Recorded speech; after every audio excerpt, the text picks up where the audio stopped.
and they're off. But before we do that, we've got to do this. Further Faster, the best independently owned outdoor store in the known universe. Whether you're heading out on climbing, paddling, tramping, or running adventures, look no farther than Further Faster for all your gear and expertise needs over the summer. Head to 57A Buchan Street, Sydenham, Otutahi, Christchurch, or hit them up at www.furtherfaster.co.nz. It is a goal of Dirt Church Radio to go down to Further Faster in 2025 for another live show. Can't wait. But That'll be cool. yeah, probably play the jingle now. It goes something like Further Faster, they're in Christchurch. Rocky is hairy and so is Badger. Jules is nice and Jacob is delicious. Go to Further Faster now. Oh, Further Faster, they're in Christchurch. Rocky is hairy and so is Badger. Jules is nice and Jacob is delicious. Go to Further Faster now. Dirt Church Radio. Episode 317 of the Dirt Church Radio Trail and Ultra Marathon podcast. I'm Matt Raymond. And I'm Ali Pottinger. Buddy, what's been going on? Oh, I don't even know. Life. How about you? What, you mean it hasn't been all like sweet trails and running shoes and well, you know content? what? Getting back into some trails. So yeah, a little bit. Like How's that been? Like you were sort of staring down, a little while ago you were talking about needing surgery and now you're easing back into it. Is it a sense of relief or trepidation? It's just kind of testing the waters and going, what do I think? Like, is this going to work? Is surgery the best option or is it going to be okay going forward? So, yeah, just kind of feeling around this body and trying to work out what the best plan is. Yeah. This body, this consciousness. Yeah. It's and that's the thing, none of us are getting any younger, are we? So yeah. I'm much the same. Oh, yeah. You had a birthday. Happy birthday. Yeah, I had a birthday and it was really cool. And I've been since Tarawera for the first time I can remember really just running and walking very, very casually. Not that, you could look at my Strava and say he runs casually all the time, but in the sense... casual. That's so casual. He's so chill about it. Not. But yeah, went for like a 4K trail run with Lily and Rebecca, and it was super cool. And starting to feel like after a month of just, rest and recuperating and getting back into kind of the headspace that I'm ready to sort of start running again, which is, it's nice. It's nice to kind of miss something. Good. It's good. It sounds healthy. Yeah. Yeah, first time for it's taken 48 years, but we got there in the end, I guess. I guess that's the thing, is that it's not a destination, it's the journey. But look, speaking of someone who's been on a journey, this is possibly one of the coolest conversations in the history of Dirt Church Radio. Why don't you tell us who we've got on the pod this week? Wow, a very exciting guest, Jasmin Paris, whose name just rung out around the world. I don't even know when it was, like this time last year, pretty much. Time last year. And I'm obviously that's not the first time that's happened. Like, she was the spine winner, taking, I believe it was 12 and a half hours off the course record.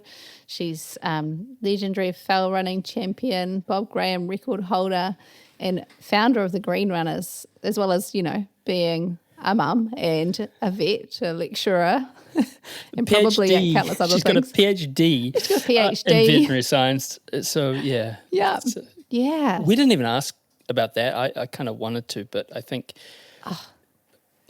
There's so much actually from that conversation that I came away like going, I wish I'd asked this question. I wish I'd asked that question. Like, I feel like we need like another hour or more with her. Yeah, she was incredible. So yeah, super stoked. And I got to talk about Feet in the Clouds, which is always a bonus. And that's the thing, like, I don't know if you've started reading Feet in the Clouds. I haven't started yet. I need to. It's the most sumptuous book ever. It is delicious. And yeah, it is. The writing is gorgeous. And Jasmin's part of that fabric.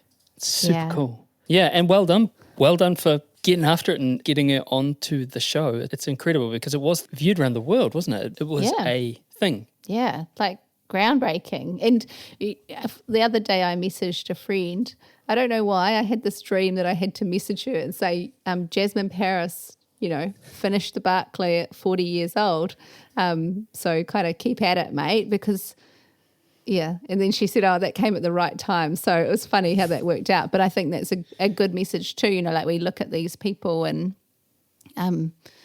pretty relatable. And in our Christmas special, we had the discussion versus the Barkley versus the 4-minute mile. Yes. Yeah. And how close it came, and it'll be interesting to see. Go back and listen to that discussion. It was super interesting, but it'll be interesting to see if this isn't a precedential thing. Yeah, precursor permission structure. But look, can't wait to bring you the conversation. You were both incredible, and it was really cool to be a part of. But before we get to our interview with Jasmin Paris, we should do this. It's the greatest run ever. It's the greatest run ever. Of course, Greatest Run Ever, brought to you by Squad Run. Give their 4-week special coaching trial a go. You can find the link on the website, which is dirtchurchradio.com.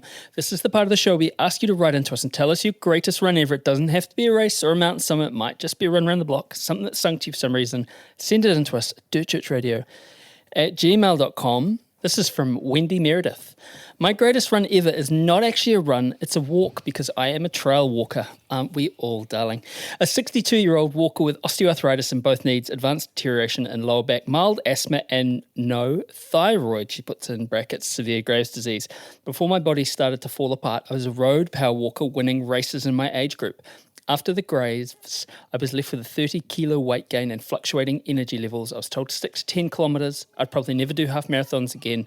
But through grit and determination, I not only resumed doing half marathons, I also did a marathon. Was the flattest one I could find, but still a marathon. A marathon's a marathon. So I built up and attempted Taupo 50k into 2022, but unfortunately had to pull out at 30k with lightheadedness. Maybe 50k on trails was just too much for me. Then the horror that was 2024 descended. In January, we lost our beloved Labrador to a seizure at home. February, my mum, who had Alzheimer's, ended up in hospital. We'd kept her at home for as long as we could. Dad passed in 2017 while preparing to sell our family home and find a place for mum. The neighbour backed into my outback and wrote it off. We found mum a place in Hamilton and she settled in well, only to suddenly pass away in May. Then my lovely mother-in-law, who'd been not feeling 100%, was diagnosed with stage 4 melanoma. She passed away in August. That's a lot. Mm-hmm. Which brings me to my greatest walk ever. Once the family home sold, the first thing I did was enter Tarawera 50k. Life was just too short and not to have another go. On the morning of the race, hubby walks me to the bus and wished me good luck. He would be following me on the app and meeting me at the Redwoods to walk me in. I soaked up the atmosphere at the start, chatting with the other back of the packers like myself. Then we were off. My plan was to just get into a comfortable pace and enjoy the day, feeling strong through the first 2 aid stations. The wheels began to fall off of the Green Lake loop, then heading for Blue Lake. Knees and especially back were bad and feet were sore.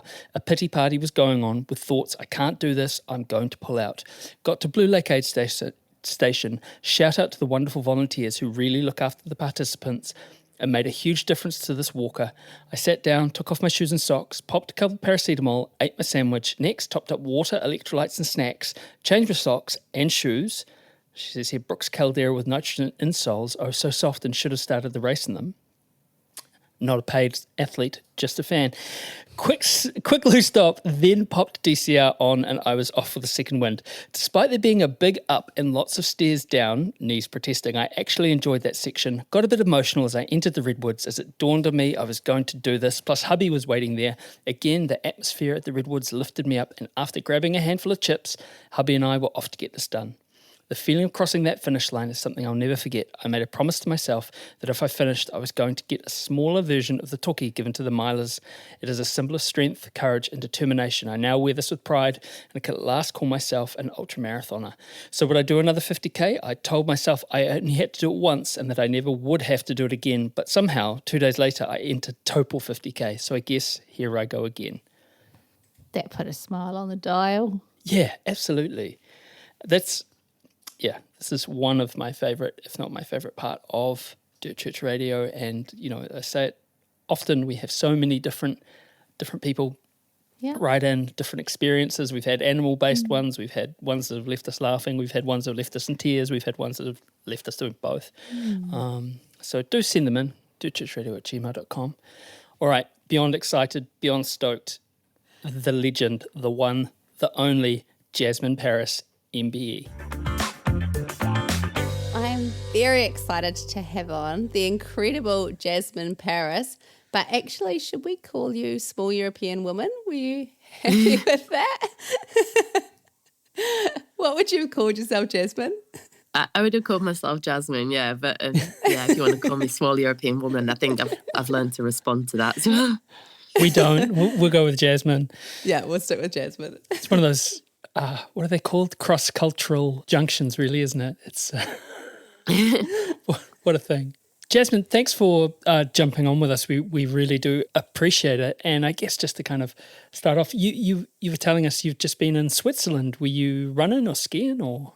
No, yeah, we were skiing for the first time. We took the kids for the first time. And because we try not to fly now, we, for environmental reasons, we took the train. So there were actually 4 adults and 4 kids between 3 and 7. So it was a bit of a mission getting there from Edinburgh to Switzerland, but it was so worth it. I mean, the kids loved it. They learn so quick at that age. And by the end, we were all skiing slopes together. And my husband and I also managed to get out individually with a friend, a Swiss friend, to do some ski touring. So we both did like 2.5 days of ski touring, which is incredible because it's just like, I think that chance to just be in the big mountains and the wild places and was so good. It was so good. So I think, it's hard coming back to civilization. I always get this kind of slight blues when I return to civilization and sort of, see how commercial everything is and yeah, but it really sort of recharged me. Yeah, it was really good to get into those big mountains. And did the kids love it, Jasmin? Like, obviously they've got this mum, and I'm not sure about your partner, but who absolutely loves the outdoors and wild spaces. Like, are they the same? Are they growing up that way or? Yeah, I mean, I think kids, they don't really know what's normal, do they? I mean, they just see they assume it's normal. That this last summer we did, we spent lots of time outside with them. We did 4 days of hut to hut in the summer in the Austrian Alps. And they loved that. They loved like the kind of experience of having to reach the next hut and the whole thing of, getting your meal there and sleeping in the dorm and lots of people gave them sweets because they were little on the trails and they love the whole thing. But I don't think they'll realise till later on maybe that that's not what all children do at the age of 3 and 6 or whatever. So I think it's just normal to them. Same for the running. Both mum and dad run, but that's for them. It's just normal that we might disappear out for a 4-hour training run of a weekend or something. So I think same for the Barkley and stuff. People often ask what sort of what effect it had on my kids or whether they realised what I did. And my son, for sure not. He's the little one. And my daughter, maybe it garnered a little bit of respect for maybe 10 minutes or something, and then it passed. So they're really good at keeping you grounded, kids, and kind of bringing you back to the real world. Were they there when you did the Barkley, or did you go solo? They weren't in the States. They were my mum and dad were looking after them here in the UK. Oh, yeah. So we're really lucky to have lots of support from my parents and from Conrad's parents. He's my partner. Really, really good family support. So they were here. Standing around in a wood waiting to see somebody for 5 minutes wouldn't have been much fun for them. And they had school anyway. So they were back here. I was more thinking about your recovery, Jasmin. You know how it is, like you finish this really big thing and then it's straight back into parenting, like, Mum, can I have some food now? Yeah, exactly, yeah. It was like after the spine race and my daughter was just 1 and I got back and she was, straight as I'd had a shower, she was there because she was still breastfeeding at that time. And once I'd had a shower, she was, because before that, I think I smelt and I looked funny and she wasn't sure. But the minute I'd had a shower, she was like, oh, that's the milk source come back. So it was exactly like she described. Oh, funny. I wonder if it'll be one of those things too. It'll be a later teenagehood before the kind of, when they look back on it, it'll be something that you've done and you've grown up with it. And your mum finished that race. What was it? The Barkley Marathons? It'll be something in their lexicon, but it's not until perhaps later in life or early adulthood that they'll look back and perhaps go, I'm finding that with our oldest. He, not that I've done Barkley, but, the same thing. He's grown up with a very average, both parents very average athletes, but athletes, and now he's sort of going, oh, okay, it's an odd thing that there was a large stage of contempt, and now there's sort of a grudging kind of awareness that, it's slightly out of the what you'd consider ordinary. How I mean, with that spine race, you went back to work on your PhD pretty quickly, didn't you, as well? So it wasn't just the kind of straight back into parenting, it was straight back into your PhD. Yeah, I was writing up my PhD at that point, so I just literally took off the days to run the spine. And I think I got back and my PhD supervisor asked to meet me about something. And we were actually writing a paper at that point, so I think anyone that's done scientific publications knows that when there's a paper to be written, the supervisor is like pretty intensely pushing it forward. So I think I was like eating my first or second breakfast and chatting to him like the day or after the race or something. So, but then, again, that's good because I love the work that I do. So it's fine. But yeah, in terms of recovery, I sometimes I think that's like the biggest single thing that is different between me and a professional athlete, because it's not even so much the time for the training, because I can just about squeeze that out of a day. And there's a limit to how much time you can spend training. But I think it's the recovery that's the big difference in a sense, because it's difficult to find that, it's difficult to make enough time to do the training and to sleep enough and to maybe get the kind of easy recovery that you would get after a training session, that sort of thing, and make sure you feel right and all that. So that's the challenge, I think, the biggest one for me. And I think that is probably what makes you so admired and so relatable to people all over the world. Like when I messaged you, I said, Jasmin, when you finished the Barkley, there was this like whoops. We were on a training camp in the Blue Mountains in Australia, and there were these screams of delight ahead of me on the trail, just out into the Blue Mountains, and they were going, she's done it. And I think, that's part of why you're everyone's champion, that was a real kind of almost like the lunar landing moment for trail running, like female trail runners. And when I've talked to people and I've said, what do you want to hear from Jasmin Paris? And they were like, how does she do it? Like, what are her hacks for being a vet, being a mum, being this amazing runner? Like, so give us your secrets, Jasmin.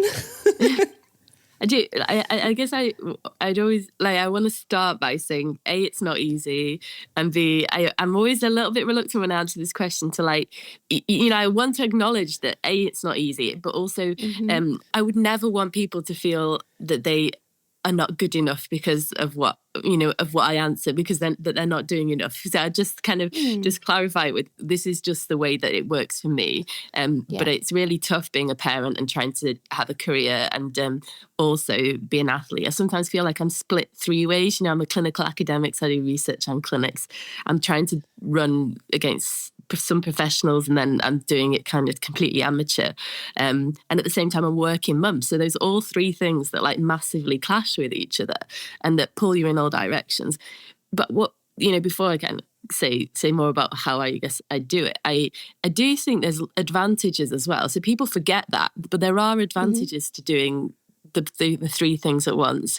So for one thing, I run for fun, so my career isn't dependent on it. So that means the pressure is off, and it can still be just a joy and a hobby. I can choose which races I do, and maybe I don't race as much anymore, so I can just focus on the big things. And in between, I'm doing the training, and it's actually really fun to get into really focused training and forget the world, and nobody cares what you're doing because you've got no sponsor, nobody to speak to about whether you're promoting the band. I don't have to do social media and all that sort of things that a professional athlete would. Do you see this? So there's those advantages. And then the other advantages are obviously, I find as a mum that getting out for a run makes me a better mum. So I just find that I can be just more tolerant, and I'm a happier person. And it's just it's an hour in a day, but it's actually pays you back a million times over in the kind of both as a mum, but also in my career, because my job can be quite stressful when I'm on clinics and quite kind of high impact decision making, and a lot of people, I'm kind of fairly senior now, so a lot of people come to me for advice and asking what they should do, and that sort of having to make decisions, for maybe a 10-hour day non-stop. It's easier if you've got something there it's like you've recharged your battery every morning by going to the wild places and just not even having to think. You can just kind of plod through them, or see the sunrise, or work really hard and get that massive adrenaline rush, or that joy of running downhill. All those things kind of, I feel like it's there in a bank for me. So that was to kind of my preamble to the question, because I think it's a lot more nuanced than people make. It's not just a case of, it being a bad thing, having to do lots of things, because there are lots of advantages to having the kind of balance that I have.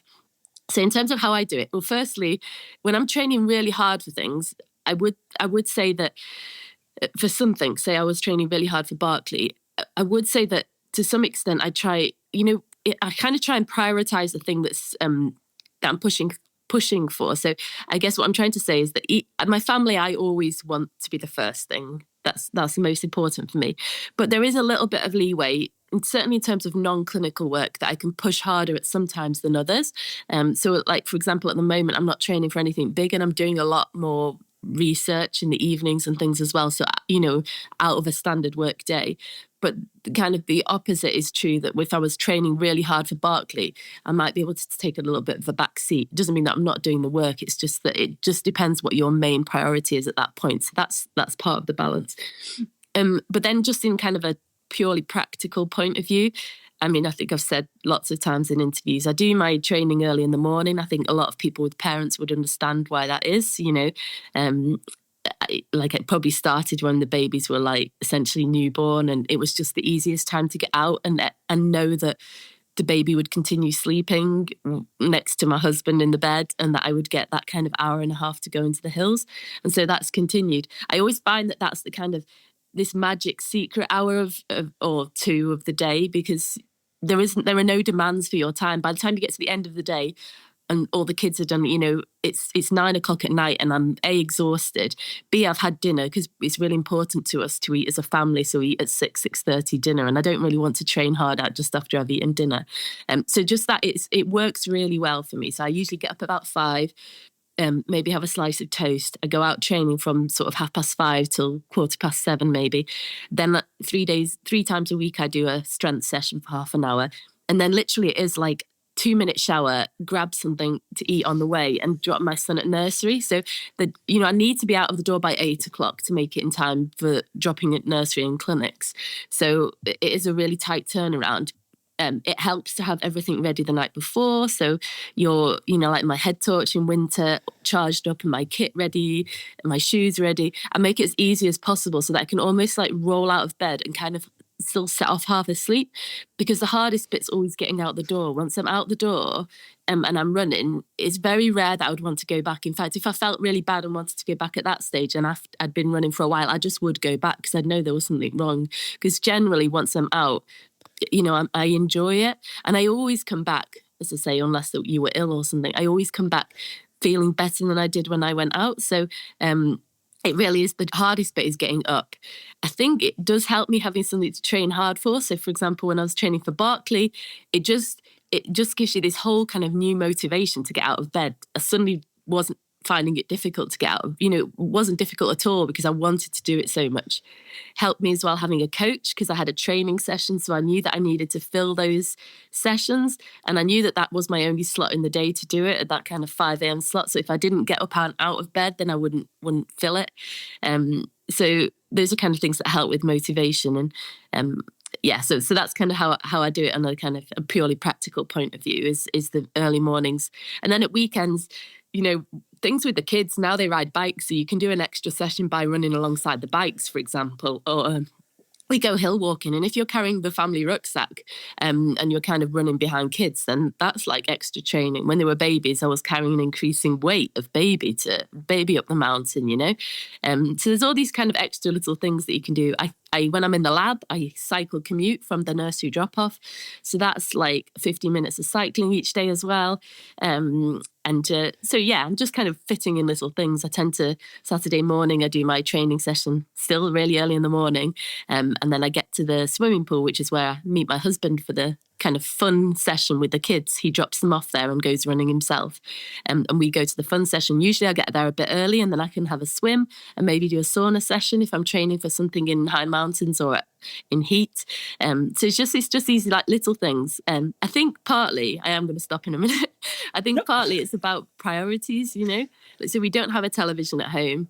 I'm quite efficient, and I think that's come from my kind of career as a vet. Like, it's pretty intense, the training that you go through to be a specialist vet. So I'm a European diplomat in internal medicine. And I think those years of really like working super long days, working nights, I just kind of took every moment that I had and used it.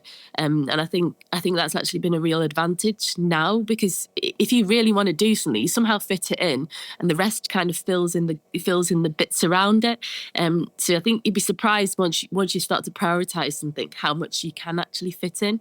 But there are some things like the fluff between, I guess, like maybe walking past television that's on and stopping to watch it. I don't have that, so it is just a little bit about priorities as well.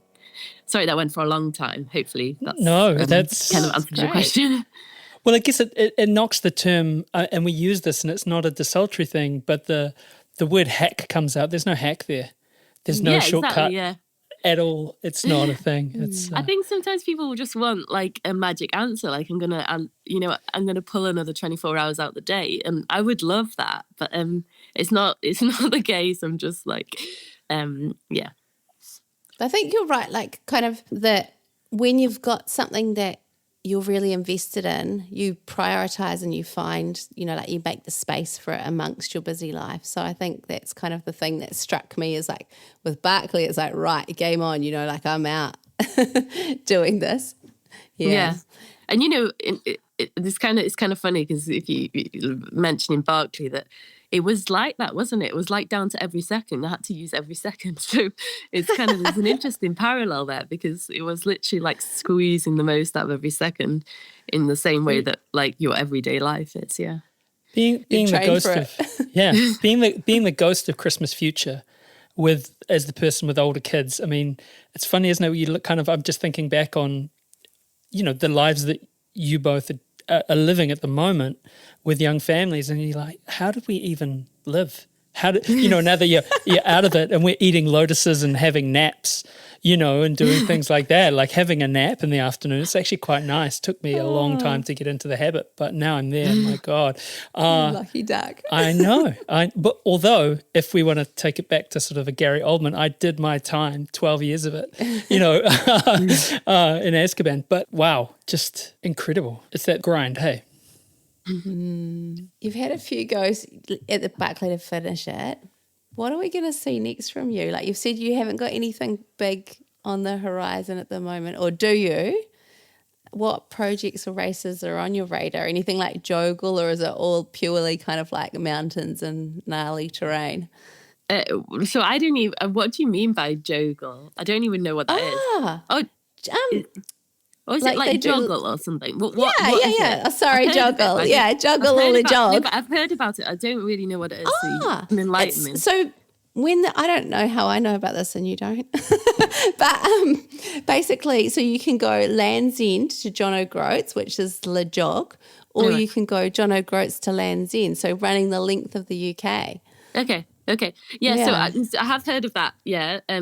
I guess the thing for me is it's like I just love to run on the mountains, so I don't know if it would be too much. I think if you did something like that, I would do it, but I would do it like I would insist on finding a route that wasn't on the road, so it wouldn't it wouldn't challenge the jog record. Yeah. It would just be my own thing.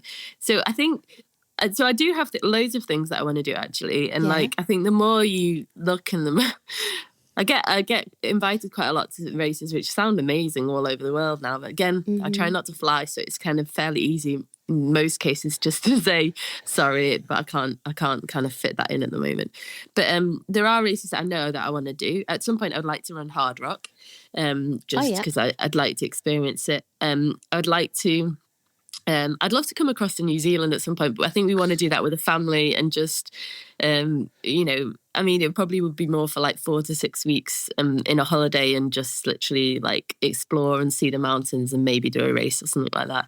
Well, I was going to say, Jasmin, if you didn't want to spend, if you're worried about flying and wanted to spend more time, I'm sure I could talk to a friend who's a vet and get you a job for a year or something. Like you. Once you're here, you want to spend ages, right? Like we've got so much good stuff. I mean, yeah, and that's the nice thing about being a vet is it literally is a ticket to the world in terms of work. But there's lots of things that I want to do. Yeah, so I actually in September I started a race called the Tour de Géant, which is a kind of a race in Italy around the Aosta Valley, which is 350 kilometers, maybe 26,000 meters of climbing. It's a non-stop race. And I think it's an amazing race. Like I did like 8 hours well, then things sort of fell apart and I walked another 24. And it was a bit of a miserable kind of death march. I just didn't want to give up. And in the end I pulled out and it was totally the right thing to do. And my husband had kind of surprised me by coming out there and to crew, and I didn't know I was going to have any crew. So it was actually ended up being amazing because we had 2 days with no kids in the mountains and no work, no agenda. And actually I can honestly say we talked more in 2 days than we have in the last 7 years, which is like a bit shocking, but because we do occasionally get days together, but usually we go running or do something like that. So it was just like we didn't have anything. We just drank coffee, ate cake, ate ice cream, drank some wine. It was really, really nice. So I don't see that as I don't look back on it as a really negative memory, but I do look back on it as unfinished business. So I don't know, there's lots of things that I think kind of came together. I felt pretty fit when I did that race, when I went to do the race. So I just think there was maybe a few things that came together to kind of derail it. But I want to go back to do the Tour de Géant. At some point I'm going to have a go at Backyard Ultra just because kind of fascinated by the concept. I've always been fascinated by the idea of anything that sort of pushes you mentally, like that side of ultra running.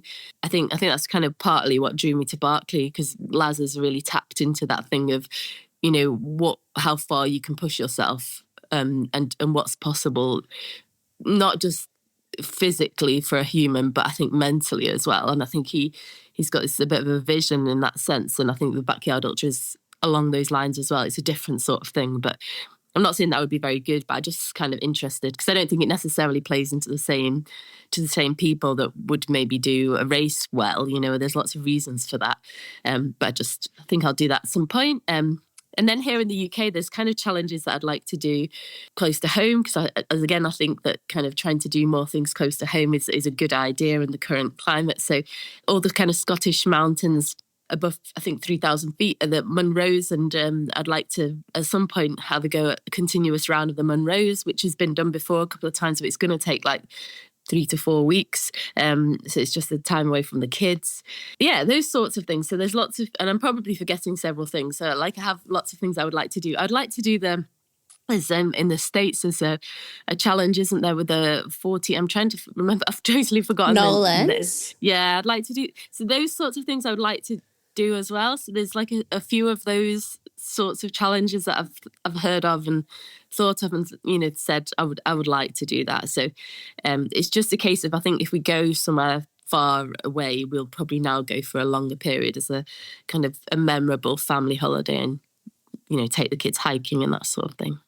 So yeah, it's very exciting. There's lots of things that I'm excited about. I'm looking forward to hearing what you end up doing. The world's your oyster. But obviously, it is, but you're choosing to do it quite in quite a considered way. So you've co-founded the Green Runners, is that right? Yeah. What are the Green? Tell us about the Green Runners. What are they about?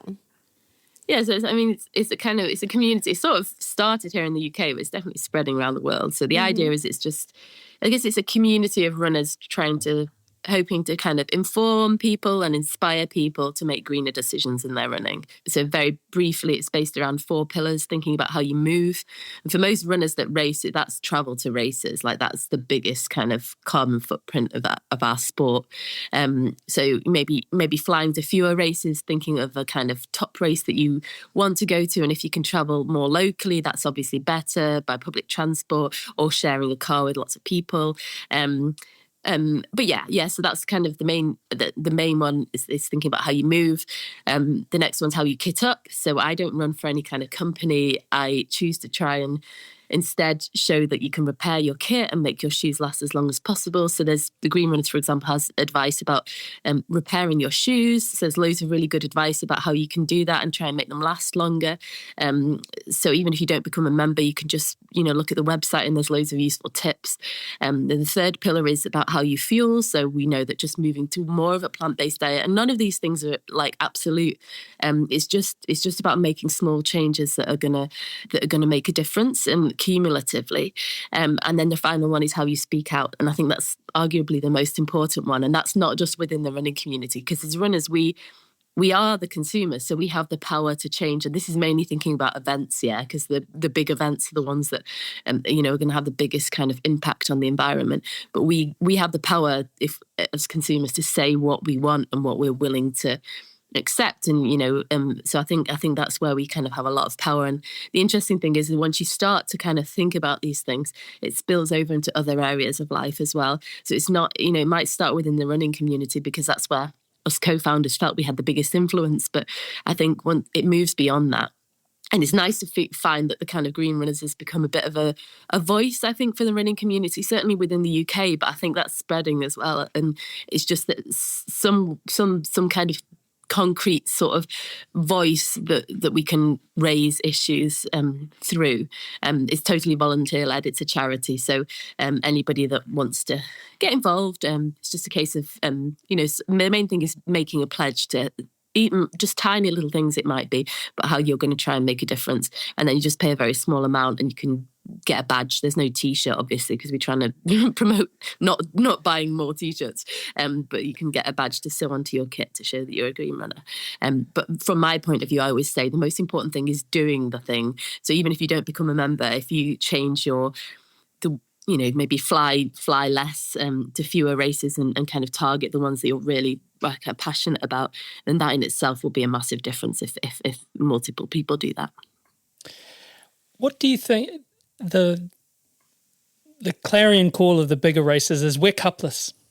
And we go, great, we're cupless. But there's so much. What do you think that the big races especially, what could they do differently or better? Well, yeah, I mean, you've picked up on something like a key thing. I think sometimes there's these little things that are easy to do and that they shout about. And then the irony is that compared with the big picture, it's like a drop in the ocean. It's not really the important thing. So a typical example, and I don't want to keep thinking on the TMB, but an example would be, in that situation, they now encourage you, that you have to get points by running races and as part of their series around the world. And some of those races are in places that you can't actually get to really without flying. So I have a big problem with that. I also have a problem with publishing the number of points because it just encourages people to get more and more points for a race that's really highly sought after. So it's just, I think basically, race organisers, we should be working towards a model where people can race races closer to home, and if we, to get the more competitive races, fewer runners should be needing to travel to kind of find that competition, I think, personally. But I also think that if we are going to do kind of qualifying races, it would be a better model to be able to just use, to show that you can run a race of 100 miles. It would be better to just be able to run a local race, and it doesn't necessarily have to be part of a series that, that's kind of bought out every local race to make it 100 part of their kind of thing. So I think the biggest thing that, to answer your question, sorry, we can't kind of talking specifically about one race, but I think to answer your question, the race organisers need to be looking at travel. And sort of, I think we should be moving to a model where there's more people racing locally, and maybe doing challenges as well locally that would actually test them in the same way and would excite them in the same way that a race would, but just wouldn't necessitate the travel abroad. I think we need to move out of this kind of mindset that it's okay to fly for a weekend somewhere to run a race. I think maybe doing that once a year, but I don't think that should be a regular thing. And so the race organisers need to kind of balance that. Actually, the Green Runners are working on lots of guidelines for race organisers, and talking about local races, it might be something as simple as putting on a minibus to this train station, asking the race organizer, or the race organizer moving their start time on a Sunday morning by an hour, so it makes it possible for people to get there by train. So these are, for smaller race organisers, these are the sorts of things that really will make a difference, because that's going to change the kind of pattern of travel to the race. There's races in the UK here that incentivise people coming, like 4 people in a car, and you get like a discount. There's a race locally here where everybody gets a free entry if they turn up walking or on a bike. That's so, like, those sorts of things are fantastic. Because the main thing has come back down to is the travel to get there. Sorry. That's really cool. I'm looking forward to seeing them come out, Jasmin. It's, these are things that we don't often consider. And I mean, I guess New Zealand's slightly trickier due to our smaller population, but definitely some food for thought there. Well, I mean, I think about the race that we just had this weekend, and again, this is a race that, a Tarawera Ultra Trail, we're down the bottom of the world, and we're, a long way from pretty much everywhere except for Australia. Even then, that's sort of 3 hours in a plane. But the amount of people flying down, especially because there was a golden ticket, right? So, the amount of professional athletes from the Northern Hemisphere who were down here, and cool. It was amazing. It was an amazing experience. But you're right, that's a lot of, even when you think about, like, no amount of plastic cups in the world, would offset that travel. Yeah.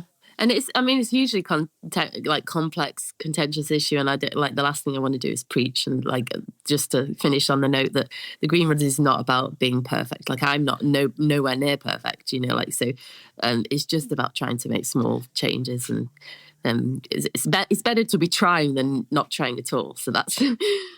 Well, I guess it's that thing, it gets pushed onto us, doesn't it? It's that thing of, and I remember Damian being on the podcast ages ago, and he said, you can recycle, right? You can recycle, and you say you chuck your, I don't know, something plastic goes in the bin and you're beating yourself up about it because now you're a climate terrorist. But there are these big companies and big systems that are incentivized to make, climate terrorism, I guess, their business, and there's the systemic stuff, but it gets pushed onto us, the individual. No, you've got to chuck your coffee cup in the correct slot, or your kids aren't getting Christmas presents, versus we've got these companies who are, their stock and trade is making money from, buggering up the world. It's an interesting, it's quite the, they've worked the spin quite well. Yeah, for sure. That's why the speaking out one is really is really important. What was your first taste of the sport? I mean, we've talked about all these amazing things that you love and that you do, but what was your first kind of taste of running? I was as a kid, I was really active. My parents spent loads of time outside with us, especially my mum. We were just outside all the time in every weather. And we did things we're looking back, even at the time I was aware that we were a bit weird. If you talk about weird, as in, we weren't, our family did things we'd do walk for a walk for Greenpeace or something, but we'd walk 5 miles to get there, and when we do the 10-mile walk, and then we'd walk again back, and we were I don't know, we were primary school kids, so that wasn't entirely normal. Do you know what I mean? At that point as well, and I was kind of vaguely a sort of aware periphery that other people didn't do that sort of thing. And we went hiking. We hiked and slept out under the stars. We used to sleep in a bivvy bag. We didn't even have a tent then. I don't know. My parents were kind of close. I don't know if it was about being closer to nature or if it was a lighter thing to do at that time. But it, those sorts of things. So I spent lots of time outside with my parents, and when I was sort of a teenager and into my 20s, I did a lot of hiking with my brother, just in mountains, mainly all over Europe. And we'd always go to kind of the most remote places, and we'd take stuff for 7 to 10 days.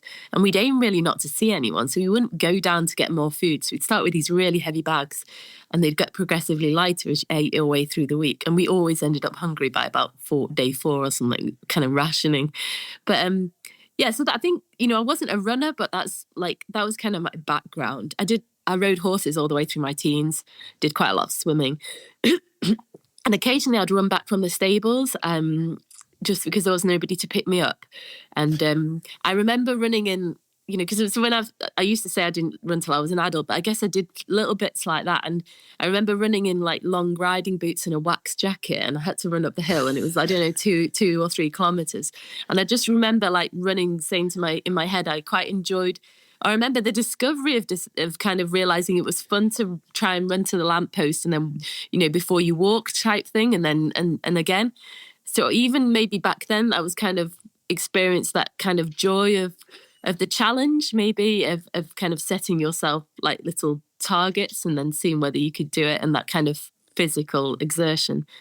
But to answer your question, I didn't start running till I was, I ran at university, maybe 20 minutes around the park type thing, but that was maybe like 2 or 3 times a week. It wasn't like, I wasn't what I would call a runner. But when I left university and I was working in a practice close to home and in the Peak District, a colleague kind of knew that I was outdoorsy and suggested I go along to a hill race, like what we call here in the UK a fell race, or in England anyway. And I did, and I really loved it. Like it was only, I don't know, maybe 4 miles or something, maybe 6 or 7K, and it was just up a hill and back down again. And I remember sort of falling over a lot because I didn't have the right shoes on, and I just thought, this is like, I just remember it being this really kind of eye-opening, joyous experience, and it was like opening a treasure box onto this kind of secret world that I didn't know existed, and all these people that wanted to do the same as me, like wanted to be in the hills and in the kind of wild places and just enjoy them. There's very little kind of media and fell running. There's essentially no. There's very little prize money. You just get maybe a cake at the end or a bottle of wine. There's no egos. Like the very amazing athletes run with the very kind of slowest, and there's afterwards everybody just mingles and has a cup of tea, and there's no distinction. I love that about the sport. You know, it's really low key in kind of the world of sport. So all those things I sort of fell in love with. I started going to a local club, out training, and I remember when I first went along, I sort of thought, I hope I'm not the slowest one there, because I wanted to go on the proper hills in the evenings, but I was worried that I would be the slowest. And then quite quickly I wasn't the slowest, and then I was always up for everything. So when a friend suggested, "Oh, do you want to try doing this ultra race?" I was like, "Yeah, why not?" So I think I ran my first ultra off the back of like, I'd been running mainly 6 miles or so in training. I ran one 17-mile training run, and then I just ran 33. So it was just like, there was no build up. That was, you know, like the typical thing at that point. I just was willing to try everything, and I got injured quite a bit. But yeah, it was like, I sort of had that same kind of mentality that I do in some ways now, of like, oh, it's exciting to do something new, and it's fun when you don't know if you can do it or not. That's kind of when it's most fun. Fell running seems so integrated. Like, have you read Feet in the Clouds, Ellie? No. It's just the most gorgeous. It's like, if Born to Run is the American book of running at that time, Feet in the Clouds is the British one. Richard Asquith. It's about fell running and the Bob Graham run, and it's the most gorgeous. It's just, don't get me started how gorgeous that book is. It's gorgeous, eh? Like, it's just gorgeous. It seems such an integrated sport. Ultra running, or, you know, this extreme stuff, it can be seen as quite separate to our lives. But what do you think it is about fell running that is it seems so integrated into the fabric of the community? I think there's like a long tradition of it, isn't it? It's like very, like, I think originally the fell races were kind of part of the local village show, and they were part of the like, in the villages in the countryside, they're kind of part, there was always a race up the local hill. And so I think it's got a really long history. I think in some ways it's kind of like, I mean, there's a classic, you know, the very famous fell runner, Joss Naylor, who died last year, very sadly, and he was kind of much loved, but he was like a sheep farmer in the Lake District in the Valley of Wasdale, and it's essentially, I mean, fell running is a bit like being a sheep farmer. You kind of like find your way across the hills and across, you know, find these little trods, and a lot of it's about that connection to the landscape. So it helps. There's like locals have a real advantage because you're not running along a trail. For most part with fell racing, you're actually running between points, and you just choose the best line. So if you're local and you know the best line around the mountains, and then that gives you a real advantage. And so there's a big navigational aspect, but there's also this kind of connection with the place, and that's, I think, it's almost like it's passed down through generations, that knowledge, in the same way that a sheep sheep farmer and sheep pass on that kind of that hefting knowledge. It just feels kind of that when you talk about the kind of the fabric of the landscape, you know, I guess it's that connection to the place. And that's really lovely. That's why I like to, you know, if you race in different places in the UK, you're always aware that the locals know, and it's so much more of an advantage, I think, than in trail running, because there you've got like a route, you might have a GPS, it's all flagged. It's not that much of an advantage to be local, but in a fell race it is. I love that. You know, interestingly, like New Zealand and trail running is very much about that connection to the land too. And I think that's just so beautiful to kind of be on other sides of the world, but we still have that same love and connection and appreciation for it. It's really... Maybe it's like we share a common, you know, as that colonial thing, hey, we're of the same kind of heritage, we're the same, what does it say, meat, different gravy, whatever you want to say, you know, like it's the thing, isn't it? Jasmin, I've got an interesting question for you. One of the things that I most loved to come out of the Barkley was the photo of you, absolutely worked, lying against the gate with a bit of drool coming out of your mouth. That image to me speaks of like a strong woman who'd spent it all, who conquered. And it's kind of flipping the script on decades of women can play sport, but they must look glamorous doing it, you know? Like, how do you feel about that image and about your body image? Like, I'm keen to kind of pick into that a bit. Yeah, you know, like I guess there's a few photographs from that kind of finish that are almost a bit iconic. I have one of them on my wall actually, and you know, I'm proud of it because I just, to be honest with Barkley, I'm proud of it. I just full stop. I'm proud. Like it was a feeling that lasted and still there actually, much more so than any other race. Like it took me quite a long time to kind of get it into my head that I'd actually done it, and every time I realised I had done it, it was this like really warm discovery. This kind of like this just like kind of this flood of warm joy at the memory of it. I remember dancing around the kitchen when we got back with my son, and it was just like euphoria, and that lasted for much longer than most, as I say, events. And I think the reason was because it was a personal thing. It was like a personal battle. It was nothing about the world watching. It was definitely nothing about the kind of praise and prizes afterwards or anything like that. It was just something that I'd achieved, and I think it was that kind of, the depth of the feeling afterwards was kind of proportional to the effort that it cost me to do it. So definitely, I've talked in interviews before, like I definitely had to dig deeper to finish Barkley than anything I've ever done before, and arguably probably anything I will ever do again. In those kind of last 8 minutes, I was so far into the red, and you know, I already was way past the point that I thought I couldn't possibly do any more. But then faced with the idea of losing out by a few seconds, I managed to dig even deeper to kind of access this kind of level that I'd not had to tap into before. And so I think the kind of joy that came afterwards was a kind of product of knowing how many times, especially on that last loop, I really was like, I'm not going to give up. I can do this. You know, that self-belief, you know, that which was, looking back, I still can't really believe that I had it so strongly, and I don't really know where it came from. It was just, I really had this self-belief this year.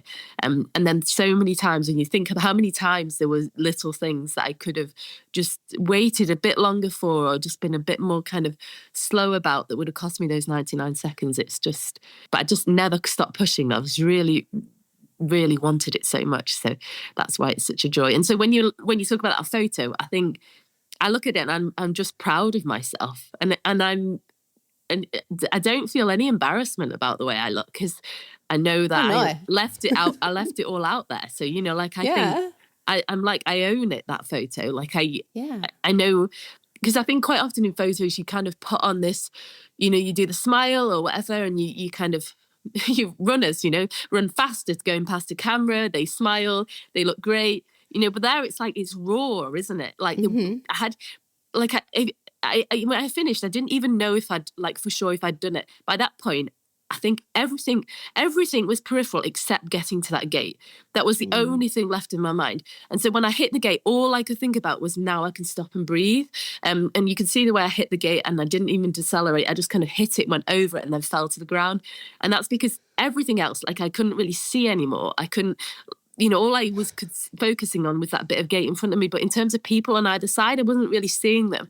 And I wasn't really thinking about the fact that I was finishing Barkley. It kind of got down to this really basic animal instinct of needing to get to the gate, and you can see that on the photos. And so, I sort of see it, and like it's a semi kind of like shudder of the memory of that moment, and at the same time, it's this like real pride of what I achieved. I'm maybe kind of making the wrong kind of link here, but it almost seems to me birth-like, that you've got this pride over this body that's done this amazing thing that that was kind of the tunnel vision focus. Like, can you relate it to birth? Like that sort of thing? Like, it sounds like you're really proud of your body and that you don't actually care about body image, and like that image just sums up how much effort went into it. I think you're totally right. I think in many ways that's in so many ways that's the best comparison. The thing is with birth, right? You don't have a choice once you're in it. I remember my son was born, like the last 50 minutes were really fast and it was really painful. And I remember thinking, like, if I could stop this now, I would stop it. Like I couldn't, but you just don't have a choice yet. But the thing with running is you do have a choice. But the amazing thing with Barkley was, like, more than anything before, it was almost like I didn't have a choice. Do you know what I mean? I was so so deeply committed to that moment. So there's lots of parallels, and I think you're right. I was just proud of.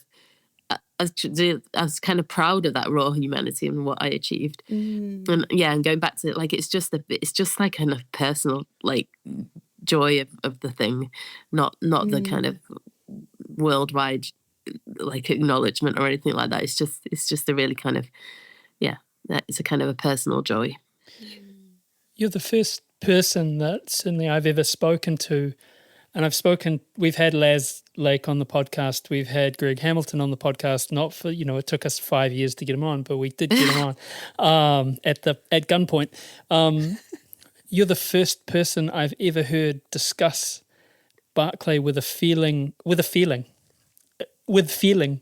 and it makes the race make sense. It feels so arbitrary, and if I'm being honest, and this is from an outsider perspective, this is the hardest thing in the world, and they've shot more people to the moon or whatever, right? Yeah, it's a super hard race.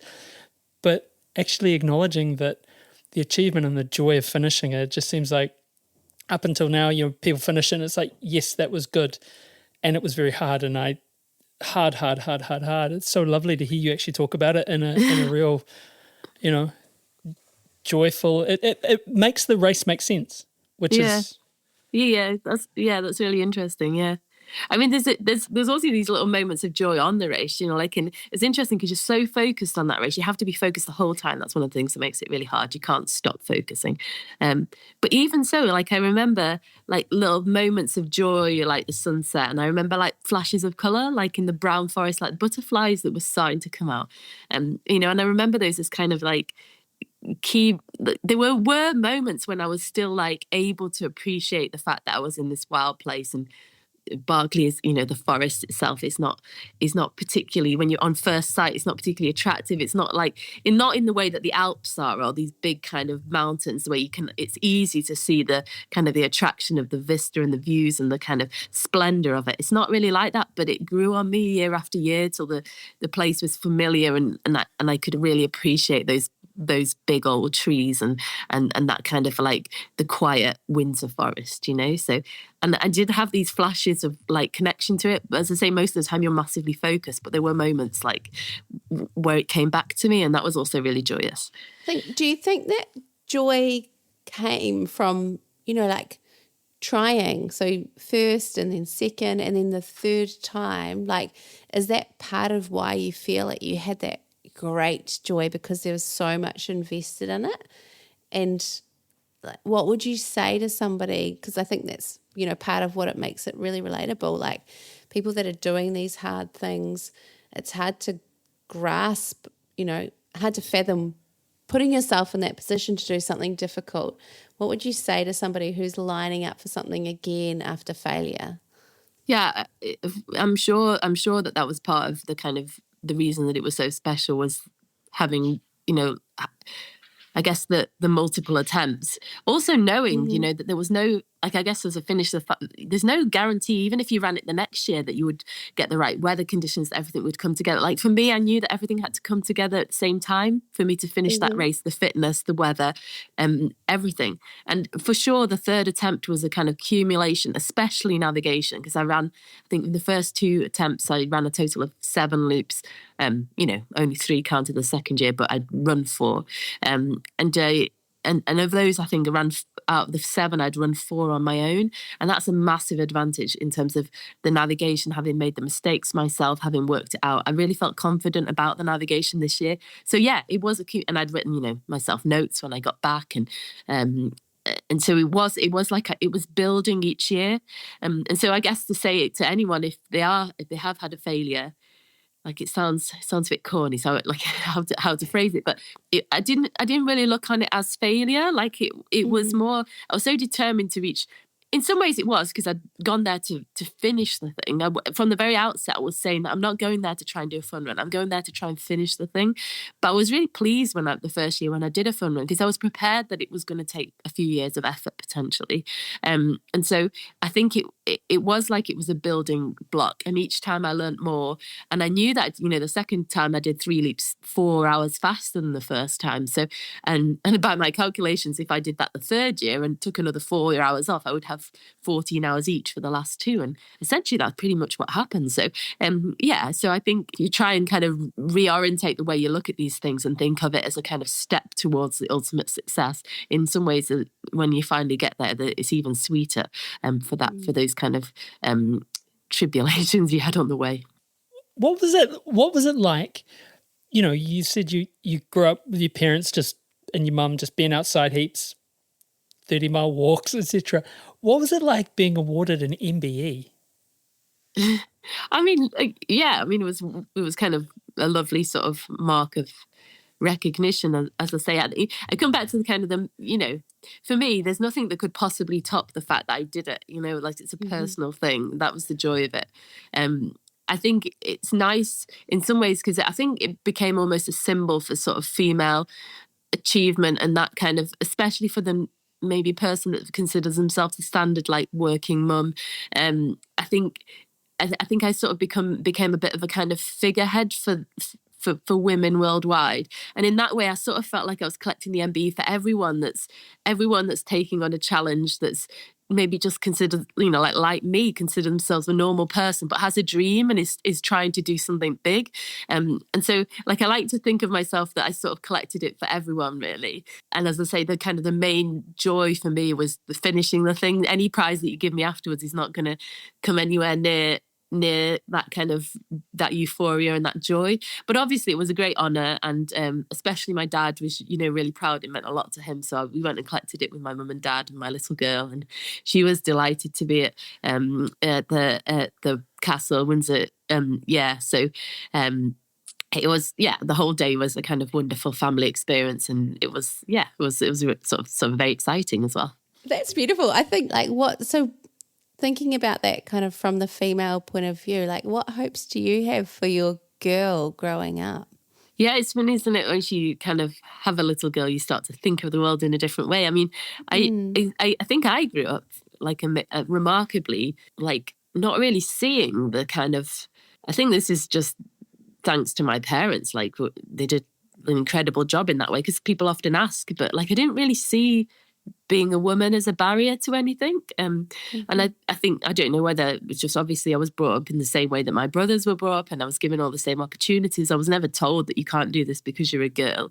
But it's just, I never really saw that. In fact, if anything, when people suggested that, or there was something where, there was a men's record and I thought that it was possible to break it as a woman, I just got really excited by that. Like I kind of liked to defy like the expectations and the standard and the kind of what people thought was possible. And, that kind of feeds into the whole Barkley thing. So then so it's interesting that I didn't really see that in the world. And I realized I was like had a really privileged upbringing, and obviously the world's still an incredibly unfair place for women, especially according to cultures. But like seeing my daughter, it makes you see it in a whole new way, because now you're much more aware of the way the world really works, and even if things are improving, there's still kind of big imbalances and inequalities. And I just hope that I can kind of inspire in her the same kind of confidence and self-belief to sort of take on those kind of perceptions of what's possible for a woman, and to really like take them on and believe in herself and be able to just show, rather like, I guess my approach was always just to say, if you say that, I'm going to prove you wrong, sort of thing. So I hope that I can sort of give her the confidence to do the same. And I think that, it comes down to self-belief to a large extent. Yeah. And she seems to have that at the moment. So hopefully she can keep it. But you worry a lot. Mm-hmm. It's a challenging place, the world at the moment, hey, and has been for a number of years. How do you? I mean, you've been so generous with your time, and we will get to the end of this. But like, how did you come home from Barkley? Like you said, you've owned it. You're joyous. You've got that deep euphoria. But the social media aspect for a race that is so sort of non-social media. You can't have anything, you can't have a GPS, you can't, everything that surrounds it is so intently on social media and out into the world. There's such a lot of interest. How did you tune out that noise when you got home? I mean, that was pretty hard. I can't really say I was able to tune it out. So, like, I guess the spine had prepared me a little bit for it already. Like, I'd been through kind of one round of that crazy sort of change in life already. The weird thing about Barkley, it's like you're entirely out there on your own. It's like it's a really, in many ways, it's like a really isolated, personal kind of challenge that you're going through, and then and also in the woods, that it's a really kind of intimate experience. And then you get out, and suddenly all the world wanted to speak to me, and that it was quite hard to kind of balance that. And when people talk about recovery from Barkley, I think the biggest challenge for me was just dealing with everything that came afterwards. And part of me is not really a very kind of, I don't do it for the kind of recognition. I don't really care about social media. I find it a bit kind of anxiety inducing. So I struggled with all the requests, in the sense that I always wanted to please people, and especially like lots of them were really positive things, like really aiming to inspire people, young people, women. Like, I find it difficult to say no, so I kind of said yes to a lot of things. But it was hard, because that's, people ask how I balance all these things, but it was just another thing to add in, and it was actually a really massive thing, and it did take a toll, like in terms of, it challenged the whole family, because it put an extra strain on my husband when I was doing all these interviews and stuff. And then we went away in the summer for a month, and I didn't do anything. Like, we literally took a break for a month, and that was a really wonderful thing to do. And it helped to like kind of reconnect everybody and like forget it all. And I was kind of better at saying no after that as well. So, and it's got much better. Like, I sort of knew it would all die down and settle down, and I still get kind of regular requests, but I'm better at saying no or weeding things out. And ultimately it comes back to that thing of like, I feel in a really privileged position to be able to, be regarded as a role model to inspire people. I think, in life, if you've been able to inspire one person to do something positive with their life, and then that's like a real privilege, and then if you get these messages from so many people across the world, then it feels like a real responsibility, but also like a really sort of joyous thing. I've been very inspired by their stories that they've shared with me. So I think with that comes kind of some responsibility. That's why I guess I do the interviews and things, because I think it's, people tell me that it's changed their lives in some way and helped them. So I think, ultimately I'm very lucky to be in this position. So I try to do what I can, but also kind of keep in mind that kind of my own mental well-being and that of my family as well. And on that, Jasmin, I'd like to thank you. It's certainly not lost on us what a privilege this is to speak to you. So, it's not something. Thank you so much for coming on Dirt Church Radio. And I guess with that, we can land this plane, and it's early where you are. It's late where we are. So, look, Jasmin Paris will ask the question that we ask everyone who comes on Dirt Church Radio, and that is, what has been your greatest run ever? I think I think I have to say Barkley, I think, just in terms of how much it's, and I go back to that point, it's changed for me personally, nothing to do with the whole, what the world thought and that moment being so kind of widely shared in terms of photographs and tweets and so on. It's just what I went through in my own head in those kind of quiet, those hours on that final loop, I guess those 13 to 14 hours on that final loop, especially in those final minutes. So I think that it did change me in some way. And it's interesting, like it leaves you with this, if you kind of go so deep and you do something that actually looking back, you can't really believe you managed to do. It sort of leaves you with this, I guess, self-confidence, like this belief in yourself that goes beyond running. It's more about who you are. And I've really found that spilt over into other areas of life as well, like just in my belief in myself as a person, which has been a really positive thing. And so that's, I think, the kind of greatest joy of that moment. So it has to be Barkley. Before that, I probably would have said the day my husband and I spent on the Coolin Ridge together, which wasn't a race. It was just an incredible mountain day that we spent together, which also is a very special day in my memory. Wow. Where can we, Green Runners, let's shout out Green Runners. Where can we find more information? Where are you on? I mean, I guess you have to use the internet as a necessary, it's a necessary inconvenience. I won't say evil. Where is the Green Runners? It's the greenrunners.com. So I think you can, if you just kind of look that up. And then they're also on Instagram and on like Facebook. I'm on Instagram as well. I don't really use Twitter anymore, but I still have a page there at the moment. I don't do that much social media. I do have a blog, Talking of Fells, and there might be some like exciting project coming up in terms of writing a book as well. So you can look up that. So exciting. Look, Jasmin, thank you so much for coming on Dirt Church Radio, and all the best for the future. Thanks very much. It's been a pleasure.